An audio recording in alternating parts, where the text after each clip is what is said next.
Meus irmãos, boa tarde. Graça e paz de Jesus, o Senhor. Olha, a razão de muita alegria para o meu coração estar aqui.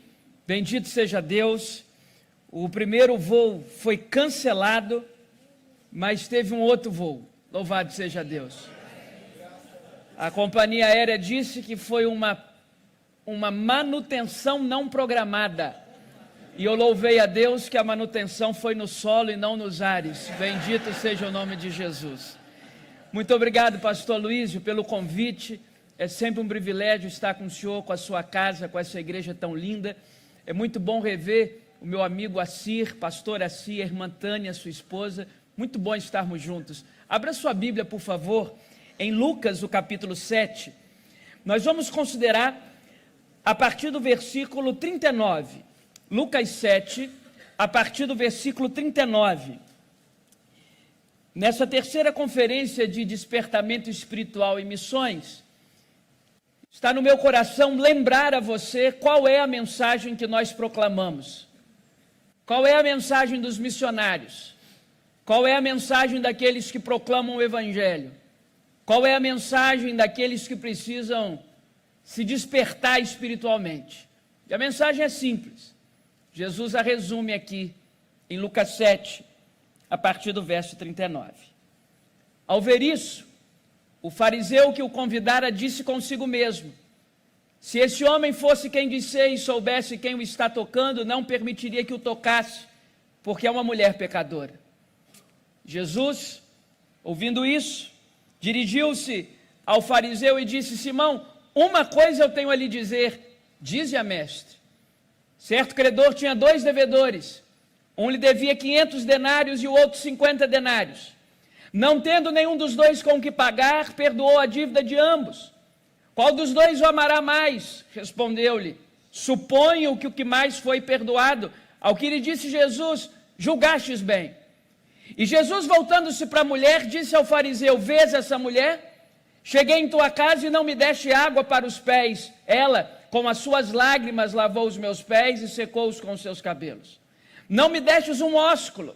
Ela, desde que cheguei, não cessa de me beijar os pés. Não me ungistes a cabeça. Ela derramou bálsamo sobre os meus pés. Por isso eu te digo que perdoados são seus muitos pecados, porque ela muito amou. Agora, quem pouco ama, pouco é perdoado.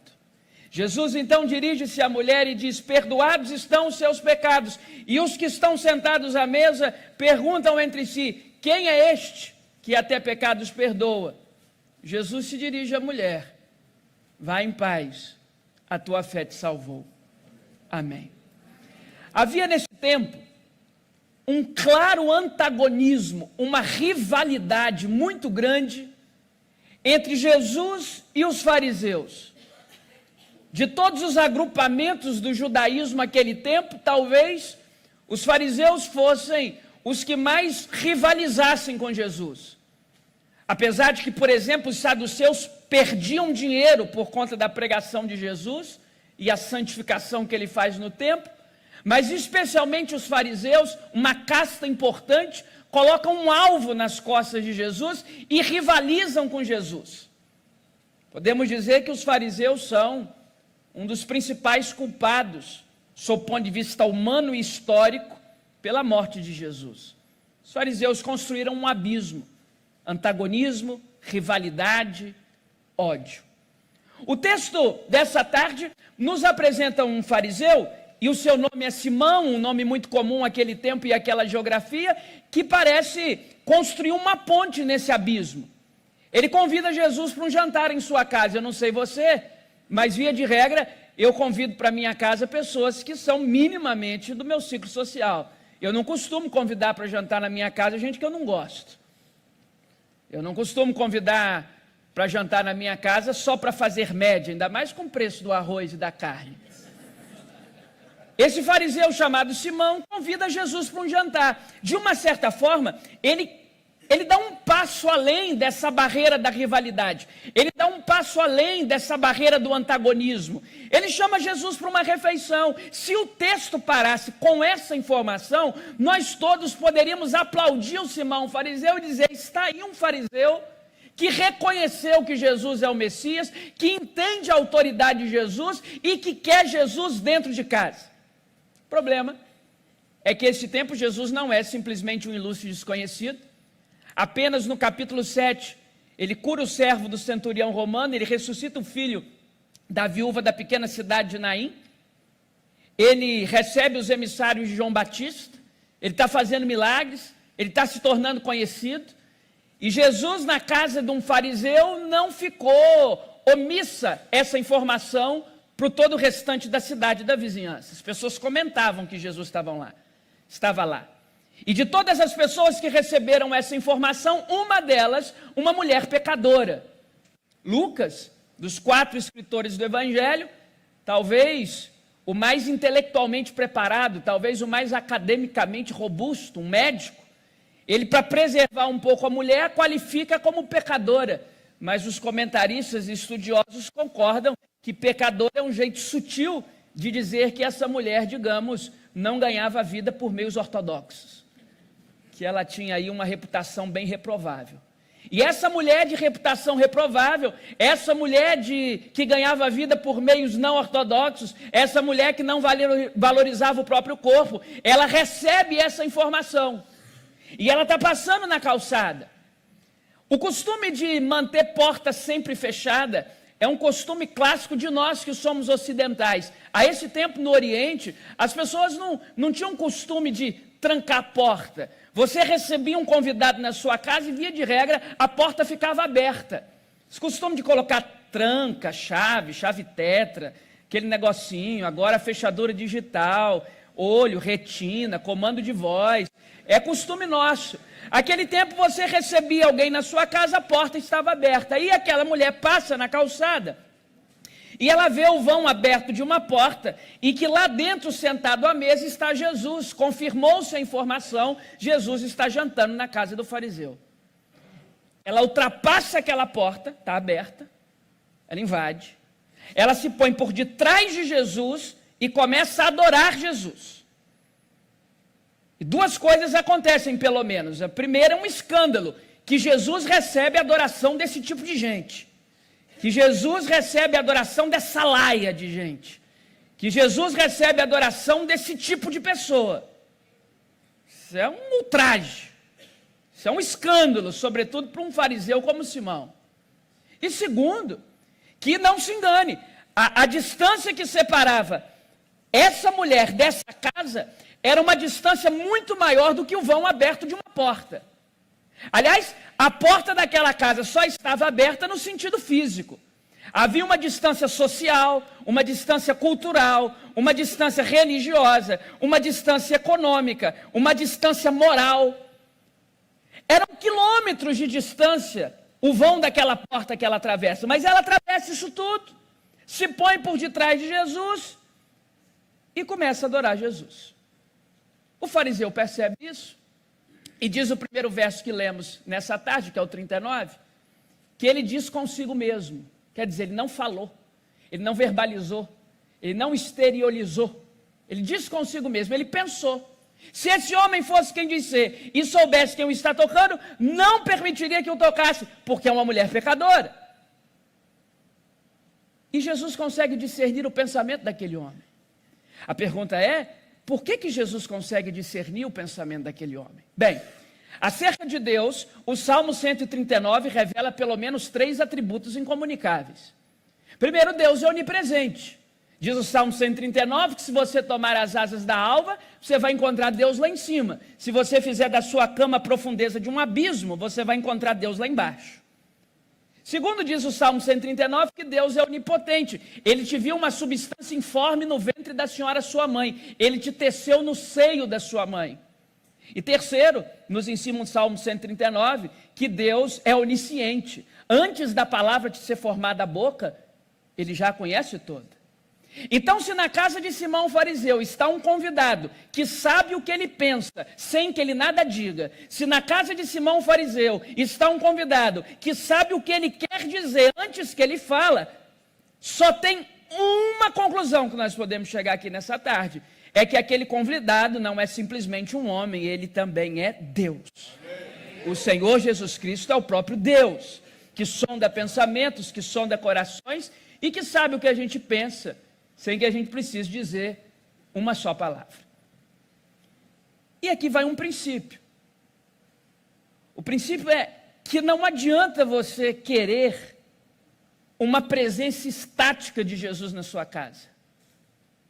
Não adianta você querer Jesus na sua casa como uma presença estática, imóvel, uma estátua, um amuleto, uma caixinha de promessas, uma Bíblia meramente aberta numa estante qualquer. Quem é o Simão fariseu? É aquele que diz assim: Jesus, o Senhor é bem-vindo na minha casa, mas minha casa, minhas regras. O Senhor é bem-vindo na minha casa, mas aqui o Senhor não é tocado por qualquer pessoa, não. O Senhor é bem-vindo na minha casa, mas aqui o Senhor se comporte. O Senhor é bem-vindo na minha casa, mas aqui eu tenho um alto padrão moral. O Senhor é bem-vindo na minha casa, mas aqui o Senhor se aquete. Conhece gente assim? O Senhor é bem-vindo aqui em casa, Jesus, mas esse armário tem coisas do meu passado que não te dizem respeito. O Senhor é bem-vindo aqui em casa, mas nessa gaveta tem negociatas que eu faço que eu prefiro que o Senhor não olhe. O Senhor é bem-vindo aqui em casa, Jesus, mas esse cômodo aqui tem coisas que eu fico assistindo que eu prefiro que o Senhor não entre aqui nesse cômodo ali pelas 12 da manhã. O Senhor é bem-vindo aqui em casa, mas o Senhor se comporte. O seu lugar é aqui na mesa, tendo uma boa refeição. Não acha que o Senhor pode ficar mexendo nas coisas de lugar, não, sabe? Esse é o Simão fariseu. O Simão fariseu é aquele que quer Jesus em casa, mas quer Jesus inerte. Quer Jesus parado, quer Jesus pacato, quer Jesus insosso, quer Jesus sem movimento, quer Jesus sem raio de ação. E a boa notícia do Evangelho é que se Jesus está na sua casa, se prepare, ele vai mexer as coisas de lugar. Se Jesus está na igreja, se prepare, ele vai mover as coisas de lugar. Se Jesus está na sua empresa, na sua repartição, no seu ambiente de trabalho, se prepare, ele vai mover as coisas de lugar. Jesus não é um Deus inerte, Jesus não é um Deus pacato. Jesus não é um relojoeiro que deu corda, diriam os deístas, e que agora o mundo está sob o seu próprio comando e ele está lá do céu observando, ele age aqui e agora. Simão o fariseu é o retrato de gente que quer Jesus em casa porque é bonito ser de Jesus hoje em dia. Ser de Jesus hoje é bonito. Ateu é margem de erro, é 2%. Os ateus não acreditam em Deus e eu não acredito nos ateus. É 2%. Representa nada. É chique ser cristão. Ser evangélico, então, está em alta. Mas não é só isso. Quer Deus na sua casa? Abra todas as gavetas, os armários e os cômodos. E deixe o vento ser livre. E deixe o vento ser livre. E deixe o vento ser livre. Eu entendo Simão fariseu. Eu não estou aqui para criticá-lo de tudo, porque é terrível quando você paga uma festa e você deixa de ser o centro das atenções. Você já imaginou? Você pôr a mesa, você comprar a comida, você providenciar o jantar e você não ser o centro das atenções? O centro das atenções é uma mulher que invadiu a sua casa, que tem um passado reprovável, que não deu um centavo para comprar uma coxinha, que não fez absolutamente nada, e agora ela é o centro das atenções. E você que tem conduta ilibada, e você que nunca prostituiu o próprio corpo, e você que comprou a comida, e você que pôs a mesa, e você que é o dono da casa, está de escanteio. Não, dá para entender esse homem. Dá para entender. Mas dá para entender nesse texto o que é a nossa mensagem, que é o Evangelho da Graça. Jesus agora olha para esse homem e diz: Simão, uma coisa eu tenho a lhe dizer. Repare o verso 40. Não são duas nem três, uma. Dize a mestre, olha a resposta. Ele não diz a Senhor. Não, Jesus para ele é um mestre, é um rabi como qualquer outro que andou pela Palestina. E aí Jesus propõe nos versos 41 e 42 uma das menores parábolas da Bíblia, que nós vamos chamar hoje de a parábola da graça. Certo credor tinha 2 devedores. Um devia 500 denários e o outro 50 denários. Você sabe que denário era uma unidade monetária correspondente a um dia de trabalho de um trabalhador braçal. Portanto, o devedor que devia 500 denários devia cerca de 1 ano e meio de salário. Bastante dinheiro. E o outro devedor, que devia 50 denários, devia cerca de 1 mês e meio de salário. Um devia 10 vezes mais do que o outro devia a 10ª parte de um. Um estava bem rascado e o outro arrocha um pouquinho aqui, segura um pouquinho ali, dá para pagar daqui a um tempo. Mas eu queria que você grifasse uma expressão no verso 42, que é uma das expressões que mais fala ao meu coração sobre a mensagem da qual nós somos missionários. O início do verso 42 é libertador. Se você puder grifar, se não com caneta, nas tábuas de carne do seu coração. Não tendo nenhum dos dois com que pagar. Não tendo nenhum dos dois com que pagar. Um devia muito mais, um devia muito menos. A quantidade da dívida é diferente, as pessoas são diferentes, o que fizeram com o dinheiro são coisas distintas, mas uma coisa os une: nem o que deve mais, nem o que deve menos tem condição de pagar a dívida, não tendo nenhum dos dois com o que pagar. O que isso significa? Que algumas pessoas tiveram um privilégio que eu não tive, de nascerem num berço evangélico, serem criados na igreja, à luz da melhor doutrina, conscientes do caminho do evangelho desde cedo, alcançados pela graça de Jesus, e que guardaram cinzentas da corrupção do mundo, e que não têm o corpo marcado, a alma marcada, ou pelo menos em proporções muito menores. Louvado seja Deus, eu não tive esse privilégio, o meu filho de 8 meses tem. Outras pessoas foram alcançadas por Jesus depois de experimentarem tudo o que podiam e que não podiam.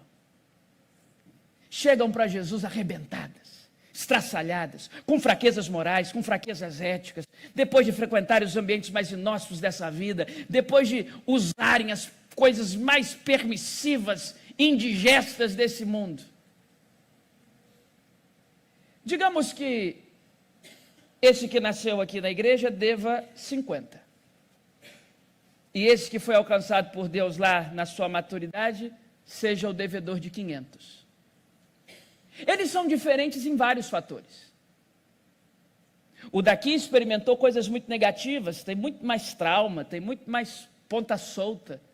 O daqui não. Mas de tantas diferenças que existem entre eles, há uma coisa em comum: nem o que deve mais e nem o que deve menos tem condição de pagar. Romanos 3:23 diz que todos pecaram e estão destituídos da glória de Deus. Depois de Gênesis 3, esse mundo é uma depravação total. Em pecado me concebeu a minha mãe. A corrupção do pecado já está instalada no nosso DNA. O filho do crente, o filho do ímpio, o filho do evangélico, o filho do feiticeiro, tudo nasce pecador. Você pode sustentar isso pela teologia bíblica e você pode sustentar isso pela prática. No departamento infantil dessa igreja deve ser igual ao do da minha igreja. Uma criancinha pequena vê a outra caindo e começa a rir. Mas pai nenhum ensinou a criança a rir da desgraça alheia. Ela nasceu sabendo. Eu atendi uma avó desesperada no gabinete pastoral da igreja. Qual era o desespero da avó? O seu netinho, 2 anos, foi lá e disse: vovó, eu quero um chocolate, um doce. Só se seu pai deixar. O pai estava no escritório, conta ela, cômodo ao lado. Papai, vovó falou que se o senhor deixar, ela vai me dar um doce. O pai falou: de jeito nenhum, só no final de semana. A avó ouviu, mas aí o netinho vem todo sorridente e diz: vovó, papai deixou.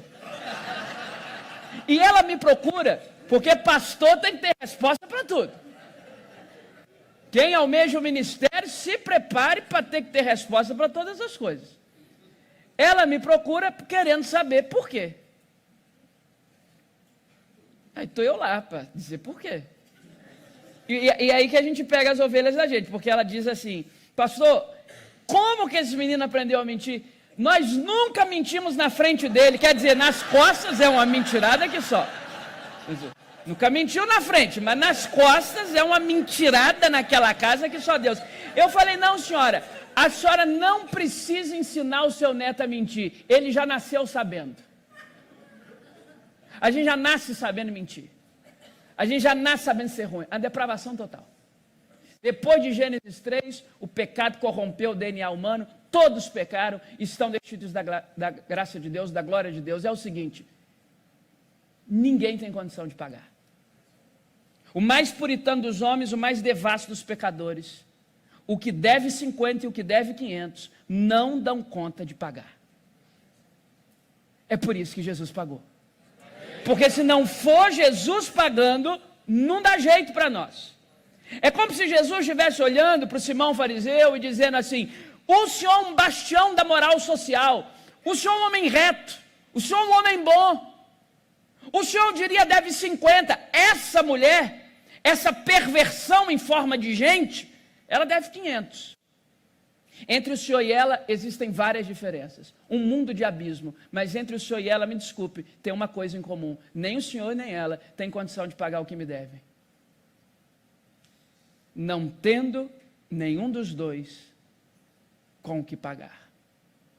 Bem, o que isso nos ajuda na vida? Entender o Evangelho da Graça, entender a mensagem que nós pregamos. Primeiro, isso tira de nós o senso de credor. Porque nós não somos credores uns dos outros, nós somos devedores da graça. Conhece gente que é credora? Quem é o seu amigo de verdade? É aquele que você passa anos sem ver e quando você reencontra tem abraço. Agora tem gente que você liga, alô, e lá do outro lado já responde: eu fiquei doente e você não me telefonou, eu precisei de você e você não estava aqui, onde é que você estava quando eu... Meu Deus, é um amigo ou um agiota? É um credor. É um credor. Conhecer o Evangelho da Graça nos livra do senso de credores. Nós não somos credores das pessoas. Conhecer o Evangelho da Graça nos livra do orgulho de querer olhar as pessoas de cima para baixo. Conhecer o Evangelho da Graça nos livra da pretensão de ser alguma coisa. Conhecer o Evangelho da Graça nos ajuda a amar as pessoas. Conhecer o Evangelho da Graça nos desperta espiritualmente. Conhecer o Evangelho da Graça nos dá engajamento missionário, porque nos ensina que não existem casos irrecuperáveis para Jesus, que o vento sopra onde quer, ouves a sua voz, não sabe de onde vem nem para onde vai, e assim é todo aquele que é nascido do Espírito. Conhecer o Evangelho da Graça é saber que nesse momento que o vento sopra num templo evangélico, o templo pode soprar num prostíbulo, o vento pode soprar numa boca de fumo, o vento pode soprar num presídio, o vento pode soprar onde ele quer, porque o vento é livre, o Espírito é livre, o Espírito salva quem ele quer. Nós não somos detentores do poder de salvar. Somente a graça e somente a graça. O vento soprou no maior perseguidor da igreja, o transformou no maior missionário. O vento soprou em Manassés e queimava seus filhos vivos. O vento sopra. O vento sopra. O vento sopra. Somente a graça e nada além da graça. Bem, ao longo da história, as pessoas têm usado o discurso da graça pelo menos em dois extremos. Talvez um ouvinte mais astuto diria: então eu vou viver a minha vida do jeito que eu quero, porque se não tem como pagar, deixa eu me endividar. Não. A graça não é uma desculpa para o pecado, a graça é um instrumento fortalecedor para uma vida santa. É porque eu fui salvo sem merecer, é porque eu fui salvo sem haver em mim uma centelha de mérito, que eu faço questão de ter uma vida digna. Obedecer para mim passou a ser uma questão de brio. Aí eu paro com aquela questão de pode ou não pode. Tem muita coisa que eu não quero nem saber se pode ou não pode, eu não quero. Não me preenche, não me faz sentido.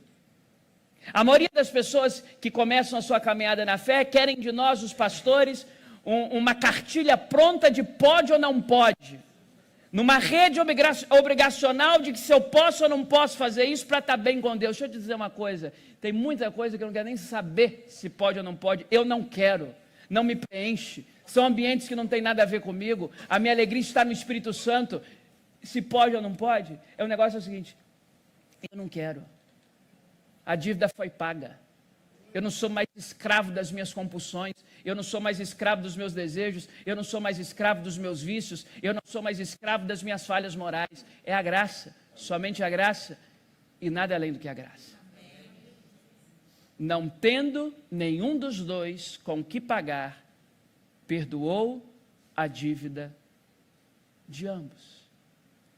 Que nessa tarde o Senhor nos visite nos lembrando a mais velha de todas as histórias e a mais atual de todas as necessidades humanas.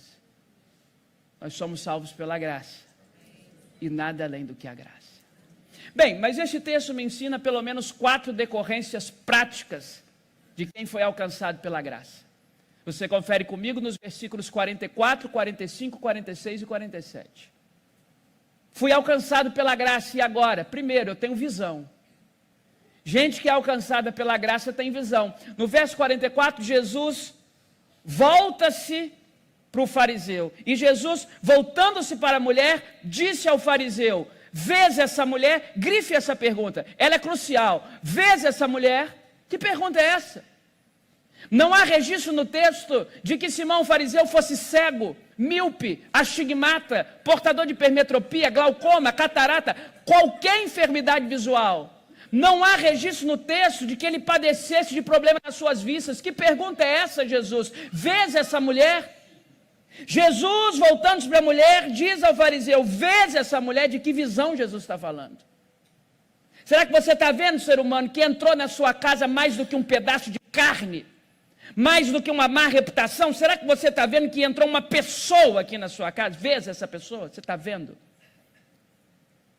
Preciso concordar com José Saramago, ensaio sobre a cegueira, que nós somos cegos.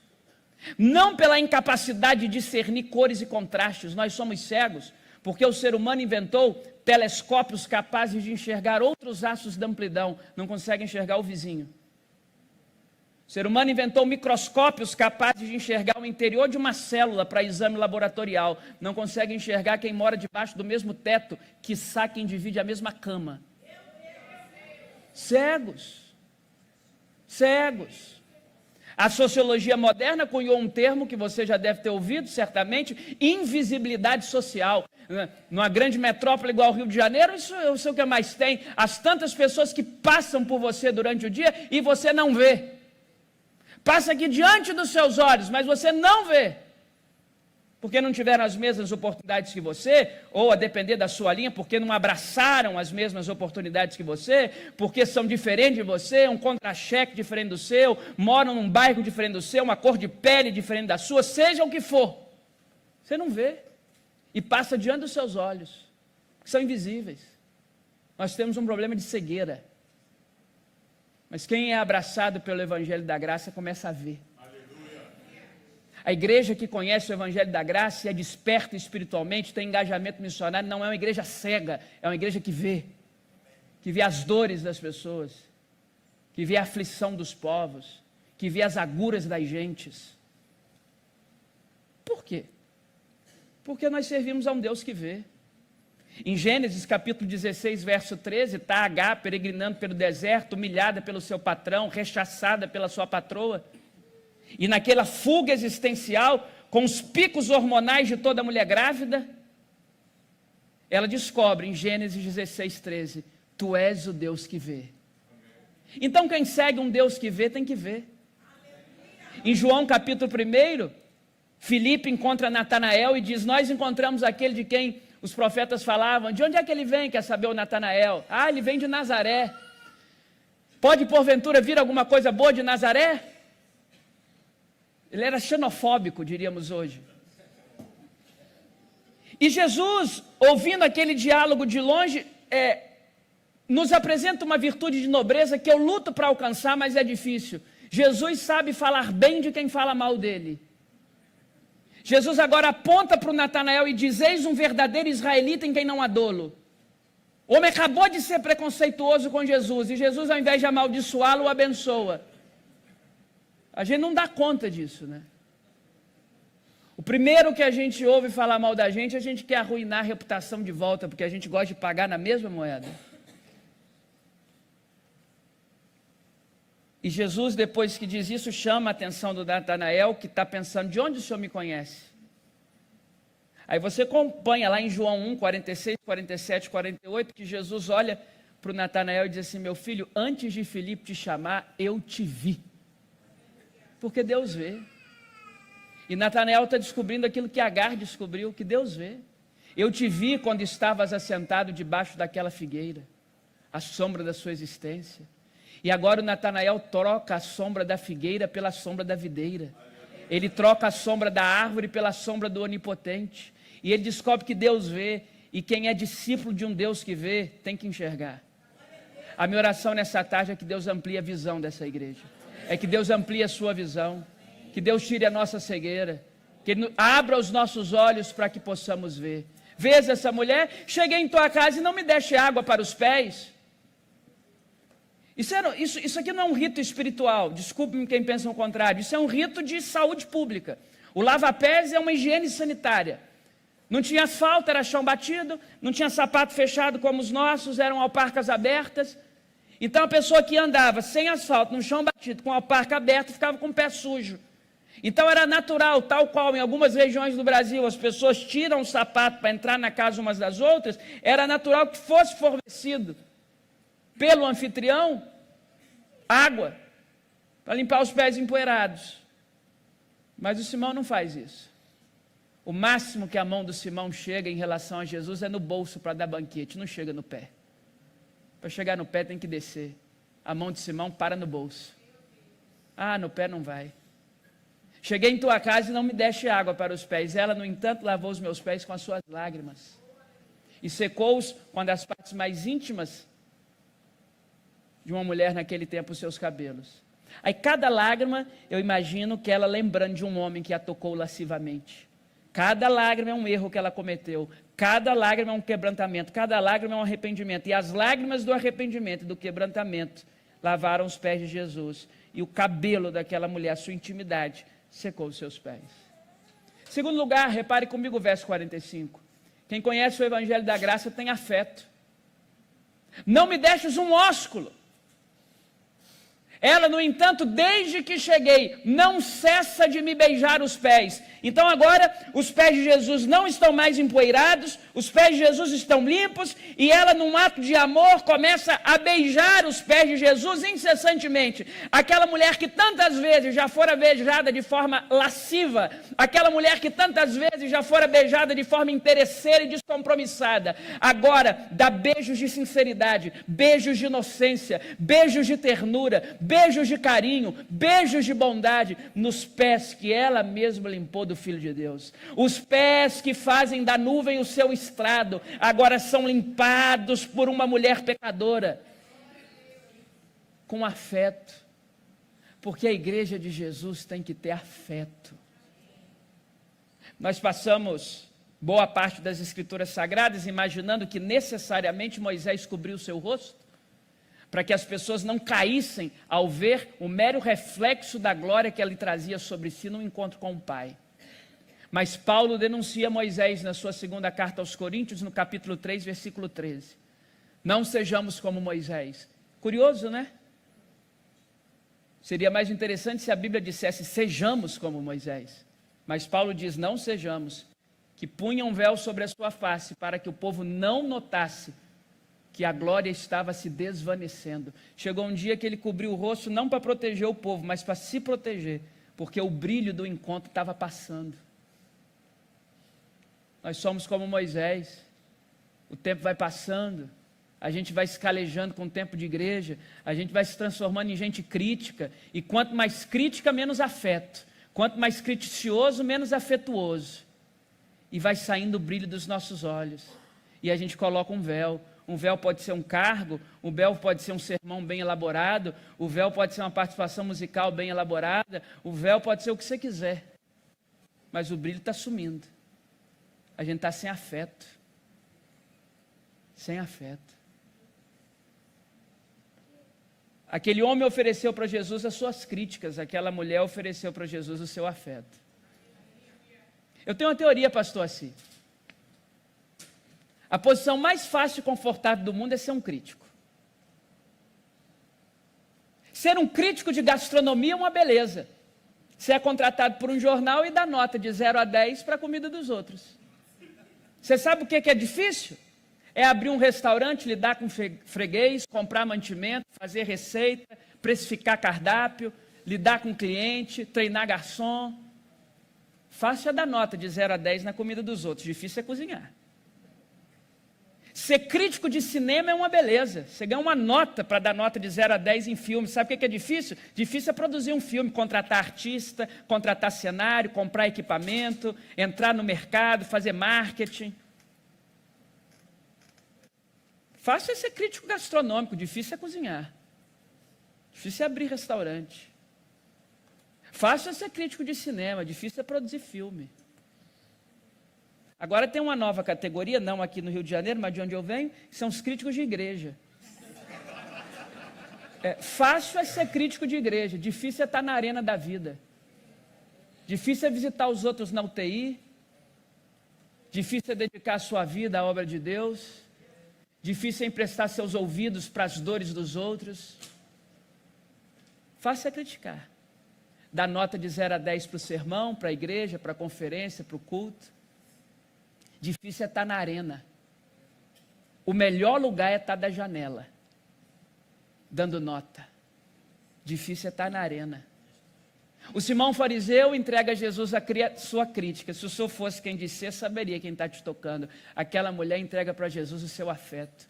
Que Deus derrame um bálsamo, chame como quiser, bálsamo, batismo, revestimento de afeto, de ternura sobre nós.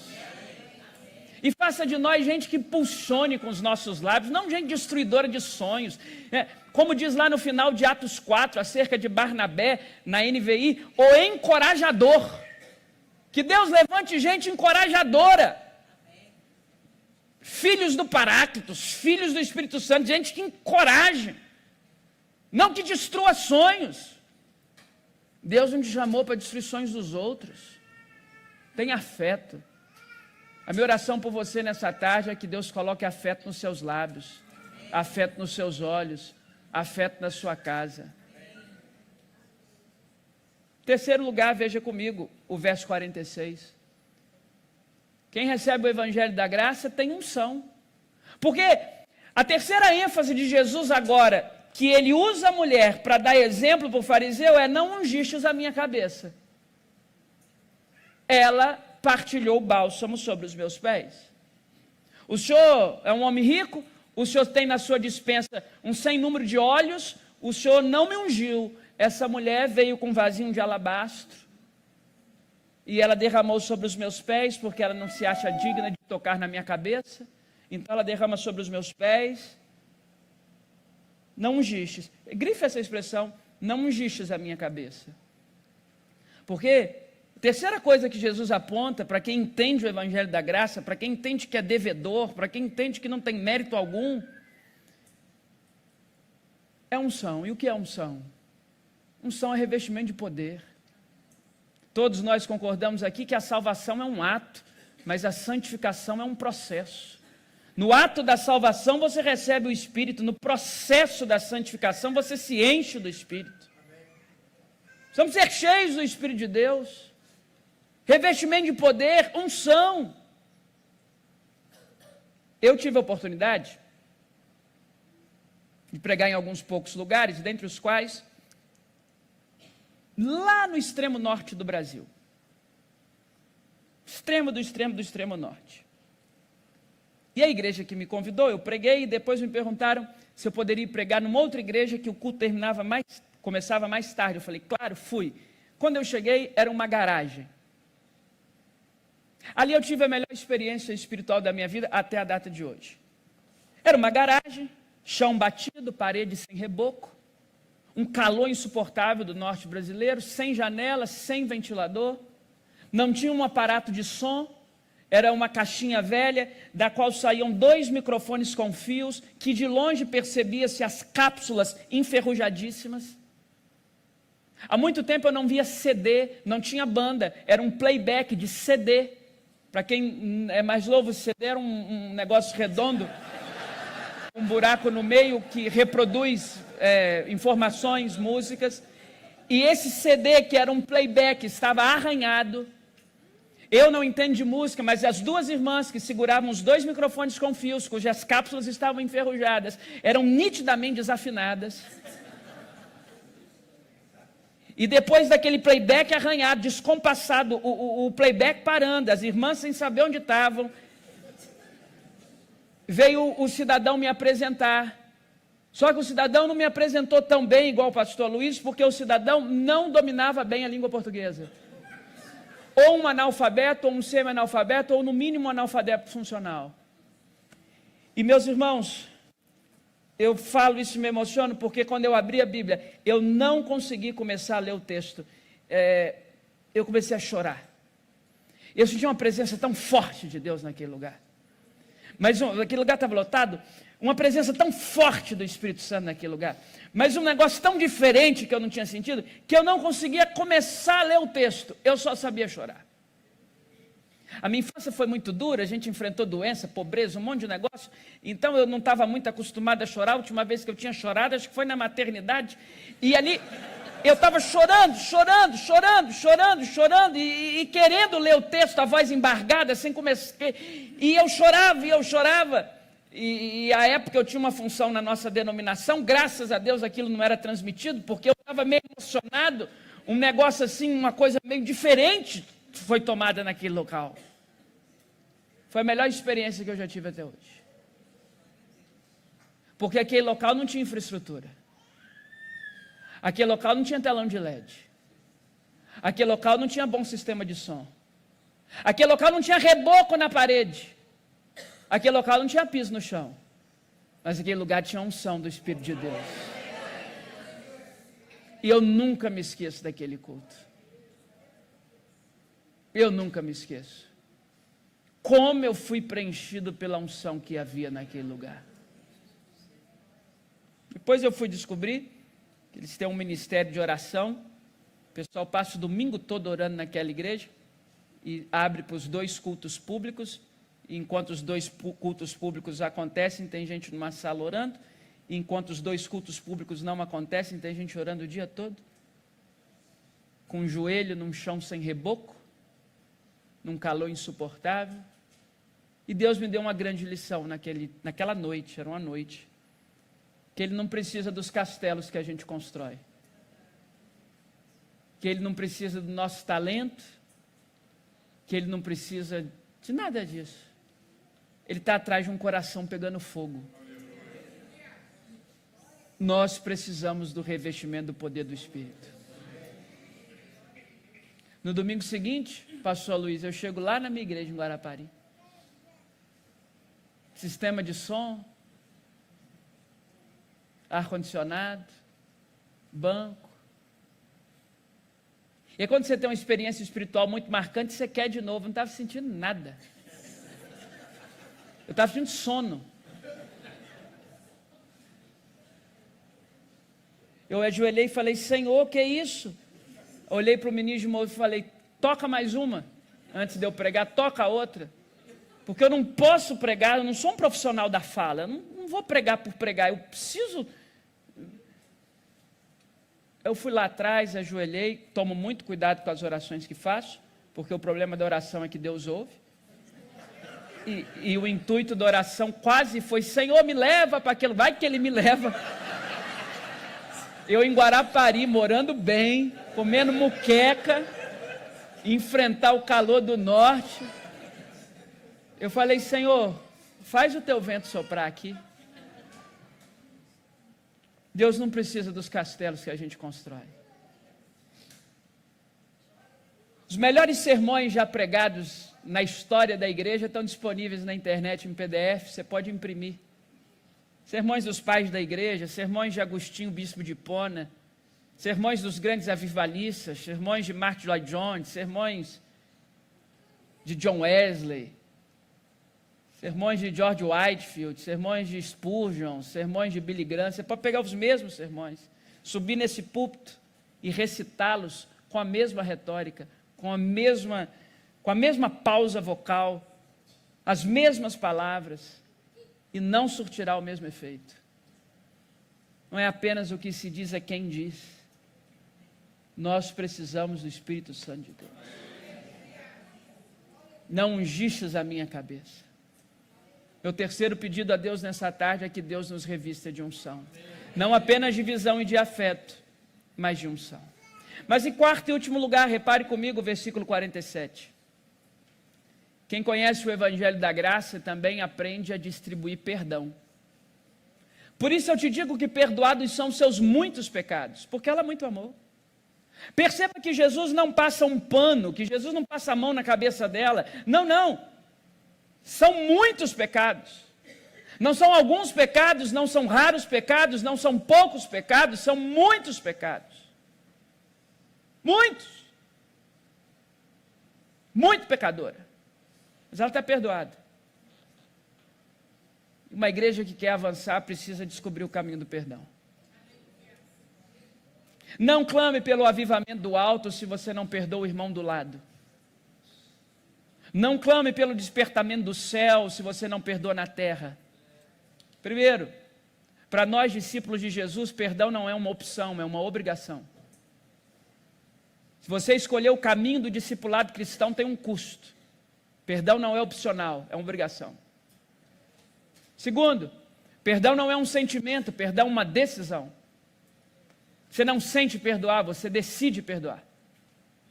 Aliás, o que divide os meninos dos homens e as meninas das mulheres é a capacidade de pararem de moverem-se pelo que sentem e moverem-se pelo que decidem. É gente que se move pelo que sente que é menino, que é menina. É movendo pelo que sente que troca de família, que destrói família, porque é o que sente, é o que sente, é o que sente. Não, não, é o que decide. A gente decide firmar uma aliança, a gente decide perdoar, a gente decide seguir. Não é sentimento, é decisão.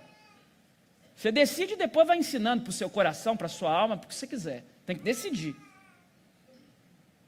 Terceiro, não perdoar é tomar um veneno esperando que o outro morra. Quem está morrendo é você. Essa é a melhor definição que já li sobre mágoa. Mágoa é um veneno que eu tomo, esperando que quem me feriu morra. Sou eu que estou morrendo. Quarto, não perdoar é carregar quem nos ofendeu para todo lado. Você acorda, o maldito está pesando na sua consciência. Você vai tomar café da manhã, o maldito está na faca da manteiga. Você entra no ônibus, você entra no carro, ele está do seu lado. Ele não te larga, ele pesa a sua mochila, ele pesa a sua pasta de trabalho. Quinto, Jesus nos ensinou que é uma proporcionalidade do perdão. Na oração de Mateus 6, perdoa as nossas dívidas, assim como. E se você percebe, essa é a única parte da oração chamada do Pai Nosso que Jesus explica. Porque se perdoados aos vossos irmãos as ofensas cometidas contra vós, o meu Pai que estás nos céus os perdoará. Mas se não perdoados aos vossos irmãos as ofensas cometidas contra vós, o meu Pai que estás nos céus não vos perdoará. Quem quer o perdão do alto tem que perdoar do lado. Sexto, perdão não é amnésia.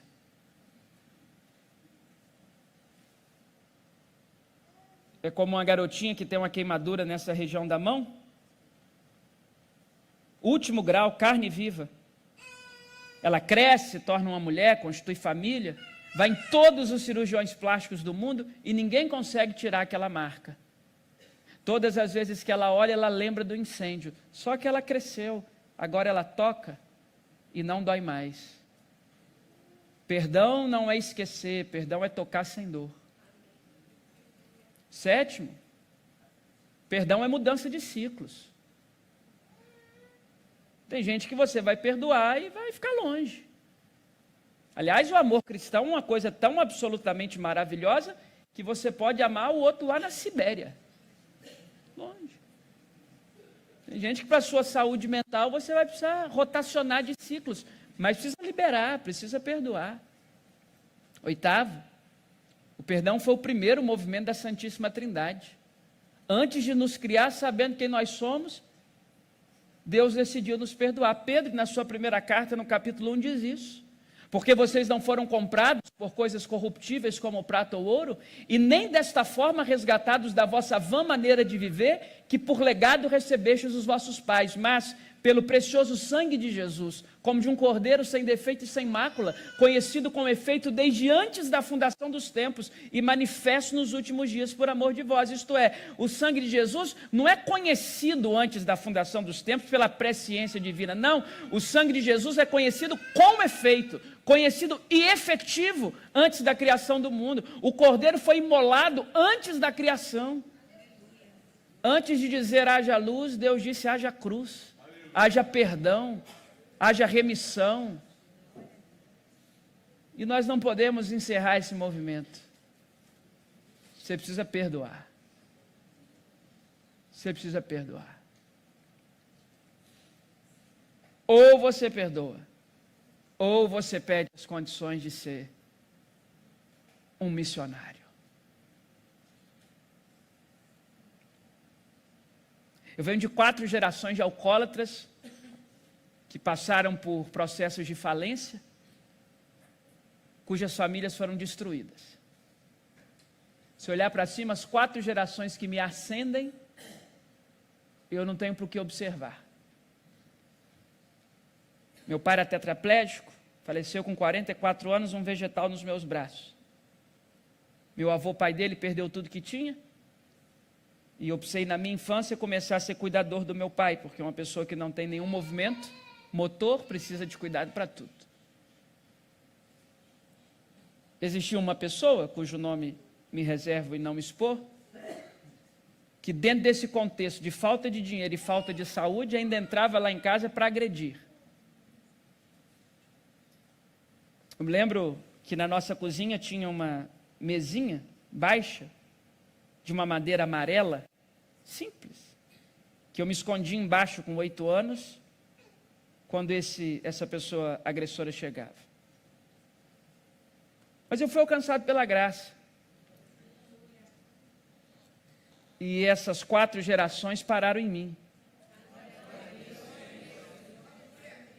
Eu não sou alcoólatra e o meu casamento vai muito bem, obrigado. Aliás, nunca coloquei uma gota de álcool na boca. Mas eu escolhi o caminho do discipulado cristão. Eu precisava acertar essa vida com um agressor de quando eu tinha 8 anos. Eu precisava revisitar a mesinha baixa amarela. E assim eu fiz. Não estou contando para vocês uma teoria abstrata que eu aprendi no seminário. Hoje essa pessoa é uma das que caminham comigo, amigo do meu coração, porque o vento restaura. Não haverá avivamento sem perdão. Agora, por fim,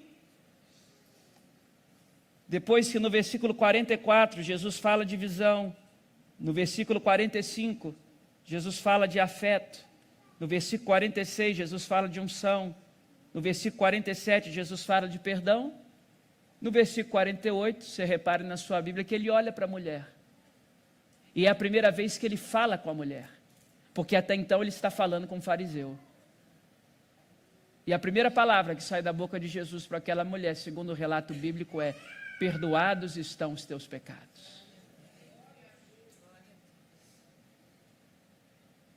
No versículo 49, as pessoas que estão à mesa, porque Jesus não foi o único convidado daquele banquete, começam a dizer entre si, não pensando, mas em voz audível: quem é este que até pecado perdoa? A gente sabe quem ele é. Ele é Jesus. Ele é aquele que nos transportou do império das trevas para o reino do Filho do seu amor, em quem nós temos a redenção e a remissão dos pecados. Ele é a imagem do Deus invisível, o primogênito de toda a criação. Porque aprove a Deus que nele residisse a plenitude, que havendo feito a paz pelo sangue de sua cruz, reconciliasse em Cristo consigo todas as coisas, quer sejam as que existem na terra, quer sejam as que existem nos céus. Ele é Jesus, que tem todos os mares na palma de suas mãos, a tempestade obedece à sua voz, ele aviva, ele restaura, ele sopra, ele reergue, ele perdoa, ele é o dono. Quem é esse que perdoa pecado? Aquele que me perdoou, aquele que perdoou você, aquele que ressignificou a sua vida, aquele que dividiu a história da humanidade, o Cordeiro de Deus que tira o pecado do mundo. Não como o sangue dos animais que camufla, que neutraliza. Não, ele tira o pecado do mundo. Agora, o interessante é a transição do verso 49 para o 50. Que aí é o último versículo que lemos. Porque do verso 49 para o 50, Jesus nos dá uma última lição. Porque no verso 49, os críticos estão à mesa perguntando quem ele é, no sentido de questionar a sua autoridade em perdoar pecados. No verso 50, Jesus não dá a mínima para eles. Ele se dirige de novo à mulher. Ele não está ali para provar nada para ninguém. Ele está ali para restaurar uma vida. Então ele olha para a mulher, ele diz: vai em paz, a sua fé te salvou. E eu queria que você lembrasse que a porta que nós desenhamos aqui continua aberta. E ela sai pela mesma porta que entrou. Só que não mais uma mulher pecadora. Uma mulher regenerada, perdoada, salva, com uma nova vida e em paz. Que a porta dessa igreja seja essa porta. Onde as pessoas entrem com as suas marcas e saiam com a paz que excede todo entendimento. Quem é você nessa história? Fariseu? Pecador? Não importa. Nós não temos como pagar. E a boa notícia do Evangelho é que ele distribui de graça para essa igreja visão, afeto, unção e perdão. E ele nos chama para uma experiência de vida, para uma experiência de vida significativa, não para uma religiosidade insossa, sem sentido, criticiosa, que vive de apedrejar e de assassinar reputações, mas para a gente que nasceu de novo, que sentiu na pele marcada da vida, tangenciada pelo sopro do Espírito. Manso e suave, Jesus está chamando. E aí, meu irmão, por aquela porta sai aquela mulher, perdoada. Que Deus nos abençoe. Que Deus nos lembre da mensagem que nos trouxe até aqui. Tão simples, sem nenhuma erudição, somos devedores, não damos conta de pagar. Ele pagou. Ele pagou. Ele pagou a sua dívida. Ele pagou a sua dívida. Ele pagou a sua dívida. Ele pagou a sua dívida. Ele pagou a sua dívida. Ele pagou a sua dívida. Sérgio Lopes, dos grandes poetas da nossa fé, compôs uma música chamada O Amigo. O amigo que eu encontrei me compreendeu. Quando todos me deixaram, ele me acolheu. E sarou as minhas feridas, das algemas me libertou. E ele fez isso por amor de muitas vidas. E uma dessas muitas vidas era eu. Deus te abençoe. Amém.